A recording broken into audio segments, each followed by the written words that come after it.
தமிழ் சினிமாவுடைய பிரம்மாண்ட இயக்குனர் அப்படின்னாலே அது சங்கர் அவர்கள் தான். ஒரு காலத்துல கொடி கட்டி பிறந்த இயக்குனர் தற்போது தொடர்ச்சியாக தோல்வி படங்களை மட்டுமே கொடுத்துட்டு இருக்காரு. இவருடைய இயக்கத்துல கடைசியாக வெளியான கேம் சேஞ்சர், அதற்கு முன்னாடி கமலஹாசன் நடிப்புல வெளியான இந்தியன் 2 ஆகிய 2 திரைப்படமுமே மிகப்பெரிய தோல்வியை சந்தித்தது. படமுமே அந்த படத்துடைய தயாரிப்பாளர்களுக்கு மிகப்பெரிய நஷ்டத்தை கொடுத்தது. ஆகையால சங்கர் அவர்களுடைய அடுத்தடுத்த திரைப்படங்களை தயாரிப்பதுல தயாரிப்பாளர்கள் தற்போது தயக்கம் காட்டிட்டும் இருக்காங்க.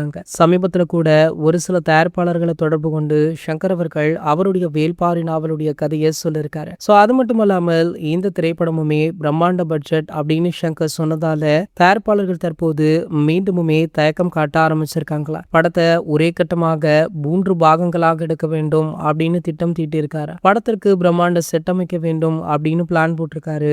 ஆகையால இந்த படத்துடைய பட்ஜெட் கிட்டத்தட்ட 600 இருந்து 700 கோடி வரை ஆகலாம் அப்படின்னு ஒரு பேச்சுக்களுமே இருக்கு. இந்த நிலையில பாத்தீங்கன்னா சங்கர் அவர்களுடைய அடுத்த படம் வேல்பாரிக்கு முன்கூட்டியே குறுகிய காலத்துல ஒரு படம் ஒன்றை எடுக்க இருக்காரு. கம்மி பட்ஜெட்ல ஒரு ஆக்ஷன் கலந்த பக்காவான அரசியல் படம் ஒன்று எடுக்க இருக்காரு. சோ அதற்கு அவர் கையில் எடுத்த திரைப்படம் தான் முதல்வன் 2. முதல்வன் 2 படத்துடைய ஸ்கிரிப்டை எப்பவோ டெவலப் பண்ணிட்டாரு. இந்த படத்துடைய 2ஆம் பாகத்தை தளபதி விஜய் அவர்களை வைத்து பண்ணலாம் அப்படின்னு சங்கர் அவர்கள் பிளான் போட்டிருந்தாரு. அது நடக்காமலேயே போய்விட்டது. தற்போது அந்த கதையில ஒரு சில மாறுதல்கள் பண்ணி சூப்பர் ஸ்டாரிடம் அந்த கதையை சொல்லியிருக்காரு. சூப்பர் ஸ்டாருக்குமே ரொம்பவே பிடித்து போக இந்த கதையை ஓகே பண்ணிருக்காரு. மேலும் சன் பிக்சர்ஸ் உடனுமே பேச்சுவார்த்தை நடத்தப்பட்டு வருதா. படத்துடைய பட்ஜெட் கம்மி அப்படின்றதுனால சன் பிக்சர்ஸ் இதுக்கு பச்சை கொடியை காட்டியிருக்காங்க. ஸோ ஆகையால கூடிய விரைவிலேயே சங்கர் அவர்களுடைய இயக்கத்துல சூப்பர் ஸ்டார் நடிப்புல சன் பிக்சர்ஸ் தயாரிப்புல முதல்வன் 2 திரைப்படம் உருவாக இருக்கு. இது போன்ற செய்திகளை பத்தி நீங்க உடனே தெரிஞ்சுக்க நம்மளுடைய சேனலை